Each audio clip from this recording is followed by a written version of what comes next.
Aloha and welcome to the Murph's Place 808 for the Love of Golf podcast. I am your host, Murph. What is going on, peeps?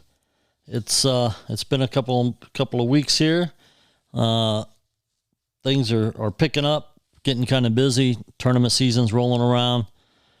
Trying to work on my game, trying to get some consistency with the chipping and putting. Obviously, we all know that's where you score, where you shave some of those strokes off your score. And you got to make the putts. You got to get up and down because you may not hit the green every time. So got a couple tournaments coming up. Got the Mid-Pac Open, which starts Thursday. And we play Thursday, Friday, Saturday, Sunday at Mid-Pac. But obviously to start off, the FIA, nothing's changed. The only thing that has changed is that I actually played the last couple of weeks and was not able to knock Joe off. Thought I had a chance the one day, the 1 week, and no such luck. So Joe P still retains the belt. And I know one of my buddies, I saw him at Mid-Pac. We had a practice round yesterday. And I saw him at Mid-Pac, and he was saying, listening to the podcast, Joe P's his name gets said a lot. I said, yeah, nobody can beat him. The guy's just too tough. So we'll see what happens. Beach Boys. 2 weeks ago, we played Pearl Country Club. Eva Beach. And then we played Pearl Country Club last week. I'll tell you, obviously Eva Beach is, and I've said it 100 times, one of my favorite courses here. And it's always in great shape. And there's several people that agree with me on this point. Pearl Country Club was not in the best of shape. It wasn't completely terrible, but some of the greens were kind of a little weedy. I don't believe that the people that are taking care of it are really putting a lot of time or money into it to keep it up. But last week we played Mililani. And played kind of decent. I've been playing pretty decent, not great, but decent, which is fine with the Beach Boys. But it's so funny. We were playing, and on hole 17, there's water on the right-hand side. There's a little, like a stream that goes through there. And I hit my ball over there by it. I wasn't in the water, but I was not far from it. And Troy hit his ball over there, and so we couldn't find it. We assumed it went in the water, and he had to take a drop and play from there. But while we were there by the stream looking for this ball and looking around, Keone came up, and he was like, "Oh, Murph, give me $5. I'll jump over this stream." And it's a pretty decent jump. I mean, it's not real easy. And so I told him, I'll tell you what, if you jump over it, I'll give you $20. And so he was going to try it. And he kind of got like a running jump, like a running start, like he was going to jump over it. And at the last minute, he kind of bailed out of it and didn't try it. But then Troy was there, and he was like, I'll do it. I'll jump over it. And I go, if you make it over it, I will give you $20. And so it's kind of funny. So I'm going to let you guys listen to it. Here's what it sounded like. Stays dry. He gets 20. Ready? Yep, I'm ready.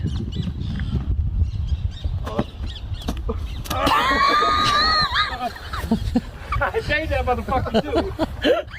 Okay, so he actually jumped over it, got over it. He landed on the other side, but he was kind of leaning back when he hit the embankment, and he fell back in the water. And he went up to about his neck. It didn't get over his head or anything or on his face, but he jumped into it, and this stream looks pretty clear. You could see like clear down to the bottom. It's not like a real muddy or dirty looking stream, like it's bad water, but he jumped over it, and I told him if he would have when he landed, if he would have just fell forward onto the bank, he would have been fine. But he said he was going to do that, but when he landed, his knees were too far under him, and he couldn't do that. So he ended up in the water, but it was all in good fun. It was all in good fun. But he didn't get $20, and then Keone wouldn't try it. He when he took off running, as he got to the edge of the creek, he kind of like stutter stepped, because there's a concrete wall like comes up, and he kind of stuttered step. And when he jumped, and if he wouldn't have done that, if he would have just jumped, I think he probably could have cleared it completely with no problem. But he stuttered step, and he hit the bank, and it fell back into the water. So it was fun. It was a good time. We were all laughing, and he was soaking wet.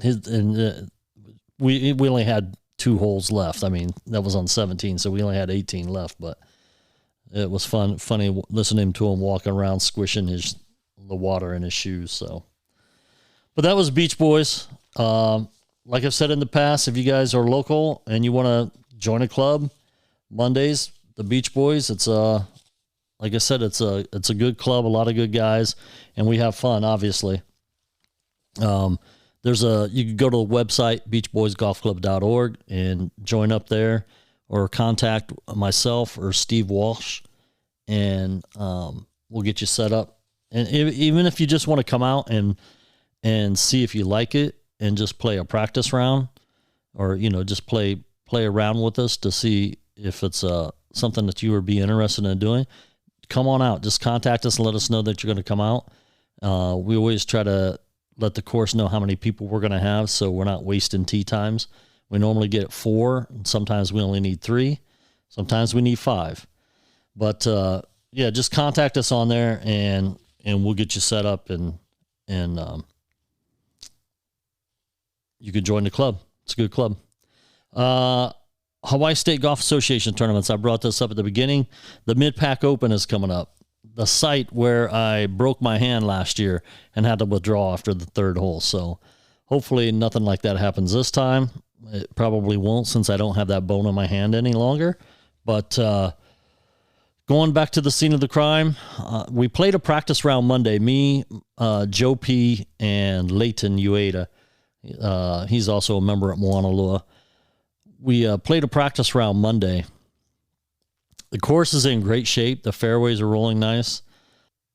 A couple of the bunkers, it looked like, could have used some work, but by the time the tournament rolls around here, starting Thursday, they'll have that place in tip-top shape. Also, the greens were a little deceptive. They weren't very fast. Well, I shouldn't say that. They were fast, but they weren't tournament fast like they are for Mid-Pac Open.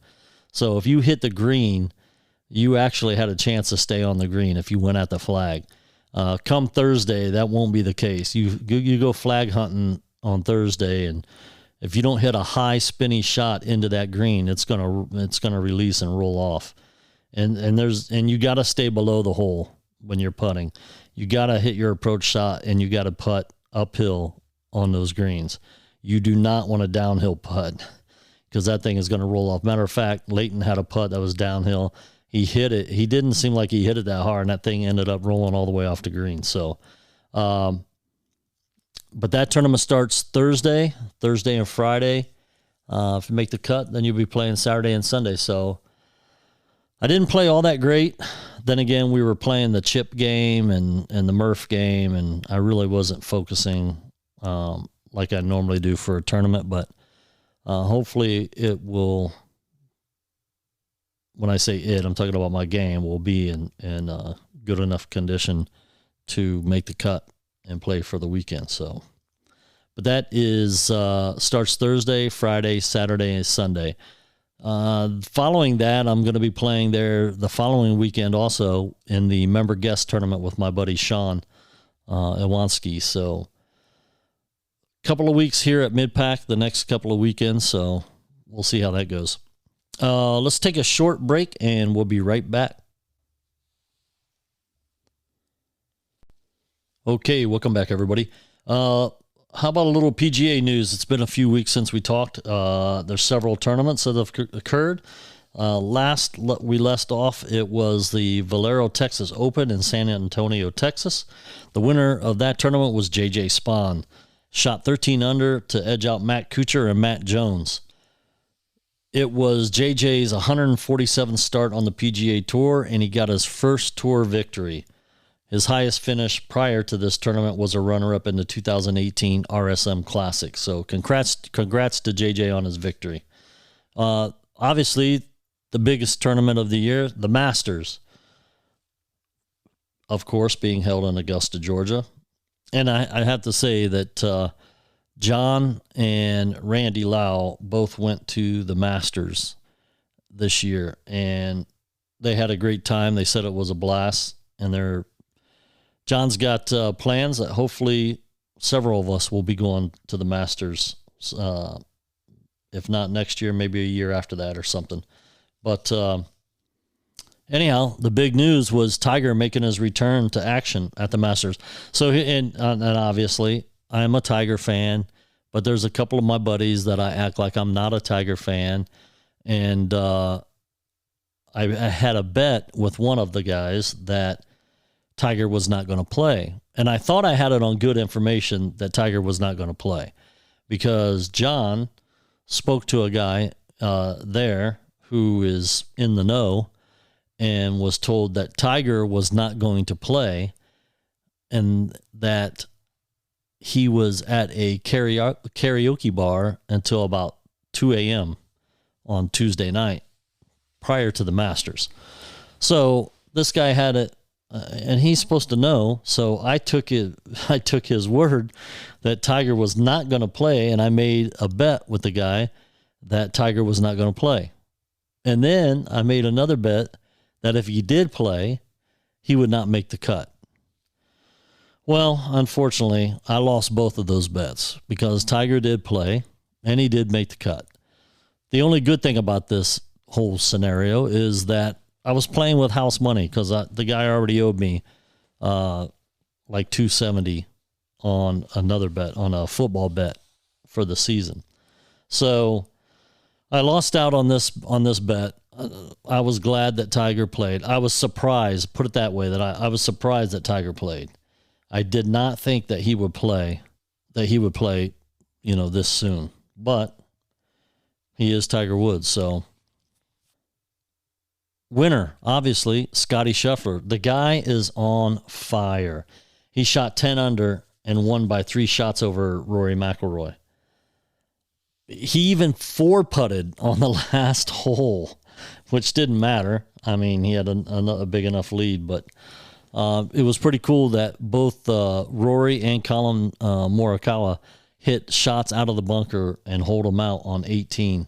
That was pretty special. And what was cool, those guys root for each other.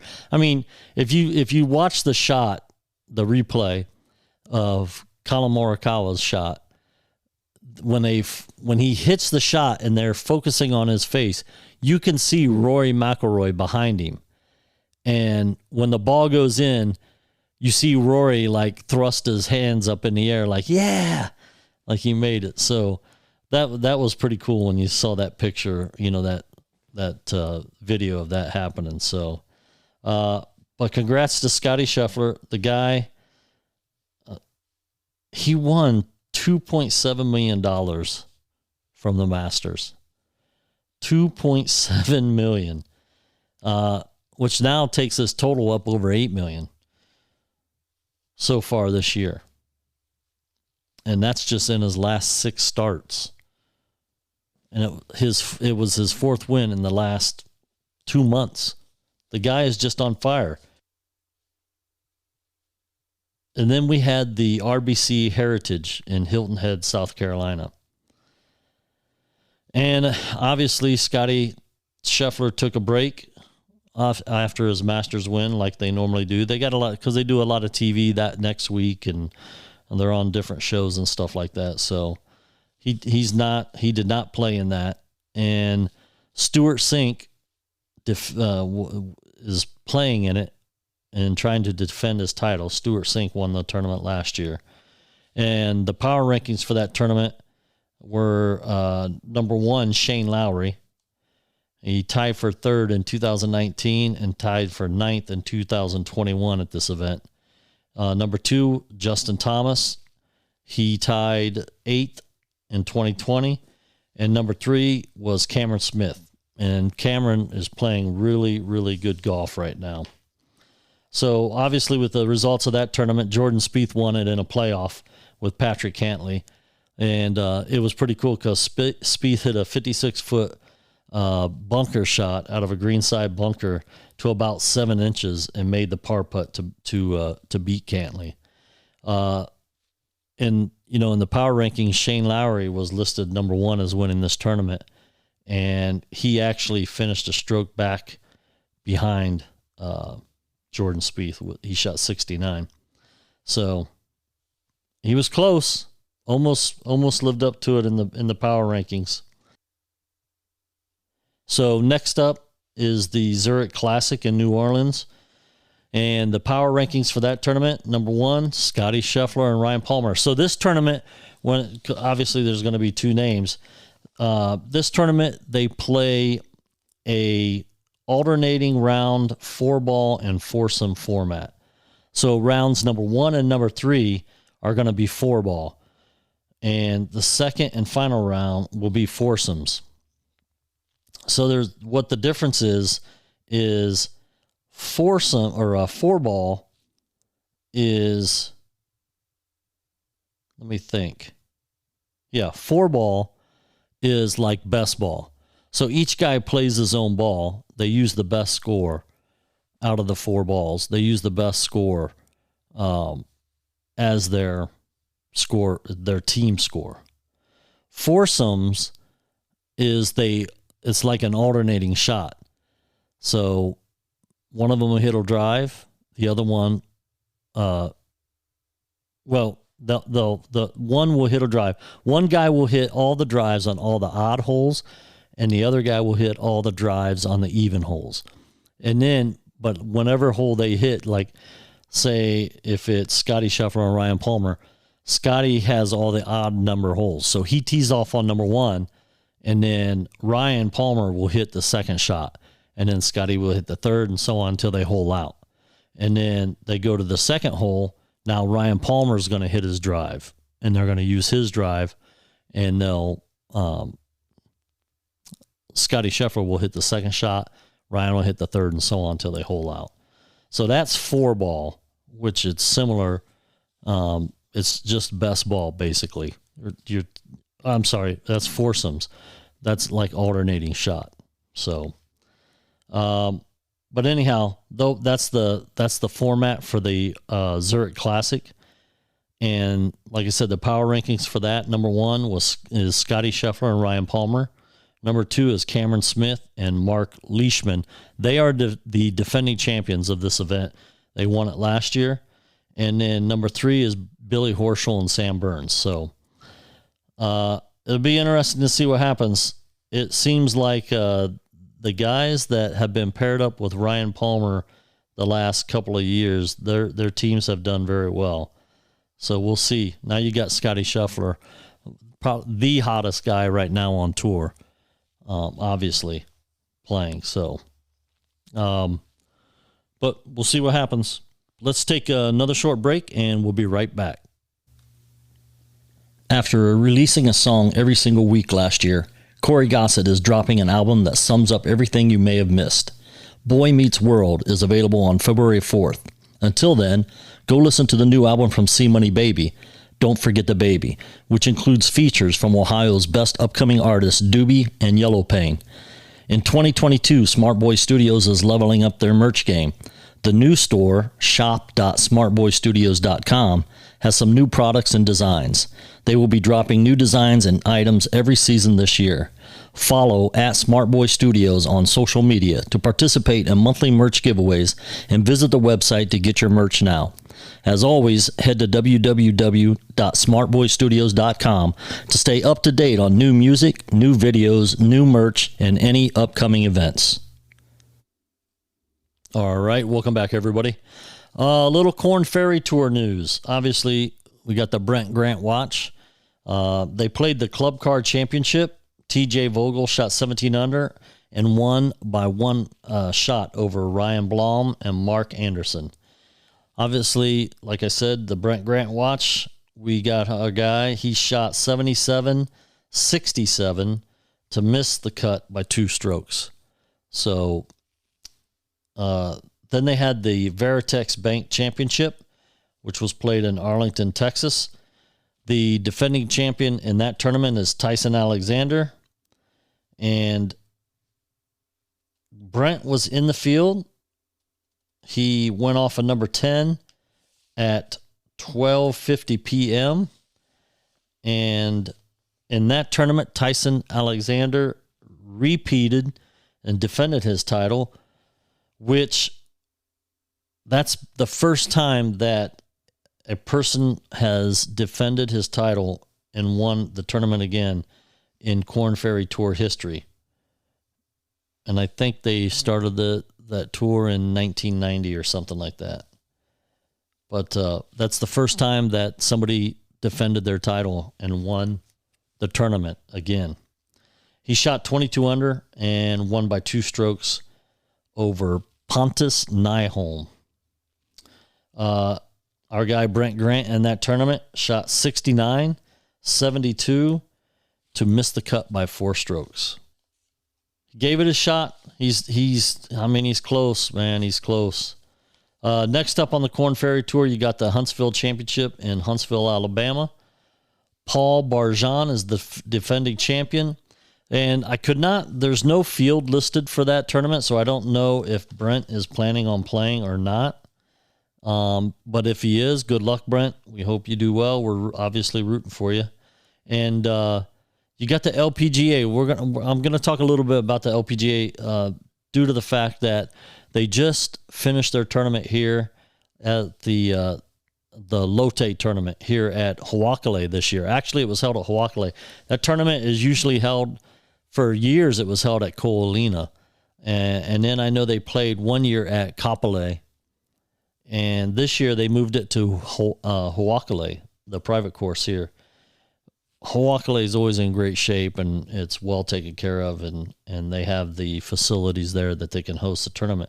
I was a little surprised. I mean, it's that course. We went out on Friday and it's not a short course as far as having to walk, to be a spectator and watch the event. So on Friday and even Thursday, John told me he went out Thursday, and there weren't that many people out there, to be honest with you. Not as many as I thought that there would be. But we ended up following Lydia Ko for 9 holes, and she played pretty good. I mean, she was only like 1 or 2 under. And one of the guys that asked me that had said, I think after the second day, the leader was at 10 under. And he said, do you think they're going to, they'll go any lower? Somebody will get to 20 under or something like that. And I said, not out here. There's no way somebody will get that, will end up shooting that out here. And sure enough, I think the winner finished at like 12 under. And the reason I say that is because that course, it is a challenging course. There are over 108 or 9 bunkers on that course, and the wind was blowing pretty good. I mean, it's hard to, play well on that course anyhow, but it's also very hard when it's windy out there, and that's what it was. So the Lotte, H.J. Kim won it. She shot 11 under, and I'm not sure where Lydia Cove ended up. What I did hear was that she finished tied for 18th. She shot 1 under. So that's what she was when I saw her on Friday. But I thought somebody said that she was going to go play Colina on Sunday, but then Troy told me when we played out there that we played out there Sunday afternoon, and he said that somebody said she was there playing in the morning. So she ended up playing at Hawkeye, that morning after or before we came and played. So she never made it out to Colina to play. But anyhow, hey, if you guys have any questions or topics you want me to discuss, please shoot me an email at merceplace808@gmail.com, and we'll get that taken care of. If you have any questions about joining the Beach Boys, shoot me an email, or any other questions at all, just shoot me an email. Thank you guys for supporting the podcast. I appreciate those guys that do that. If you'd like to support the podcast, there's a spot on the Anchor website that you can click on and do that, and I appreciate it. It helps me continue to deliver content. Got my son coming out, Ash Matthews. Well, Jordan Murphy is his name, but his artist name is Ash Matthews. So he is coming out this week. They'll be here Thursday, the first day of the tournament that I start. So I've had to make some arrangements for them to be picked up at the airport and dropped off here. And so we'll be spending the next week together. Hopefully I will, I want to try to get him on the podcast. He played a little bit of golf. I have 2 sons, obviously, and he was more of the bookworm, I should say. He played roller hockey. He was really good at roller hockey, and that was one sport that he really enjoyed playing. He played a little bit of golf, not a lot. I'd take him out, him and his brother. His brother was more of the athlete, played football, and Jordan also played t-ball. And so Ryan played football and baseball. But anyhow, he's coming out. We'll discuss his golf. I know he's got a set of clubs. Last time I was at his place when I went home to visit, he had them sitting in the room. How often he uses them, I'm not sure. But we'll talk about that. We'll also talk about he has Smart Boy Studios. You've heard the ad before on the podcast. We'll talk about that and how that's going. He's doing very well.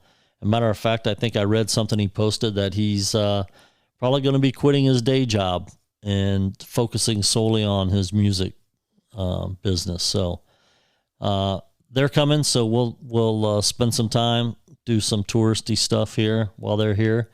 Go to a luau, check that out, and like I said, maybe get him on the podcast and talk for a little bit. So. But I'm going to get ready to get out of here, guys. I appreciate you guys tuning in and listening. Like I said, it's been a busy and hectic time here, and hopefully when things get slowed down a little bit, I'll get this done a little quicker and more timely, so it's not too far in between each one. But other than that, if you guys are playing golf, hit them straight, hit them long, but don't hit them very often. Aloha, everybody.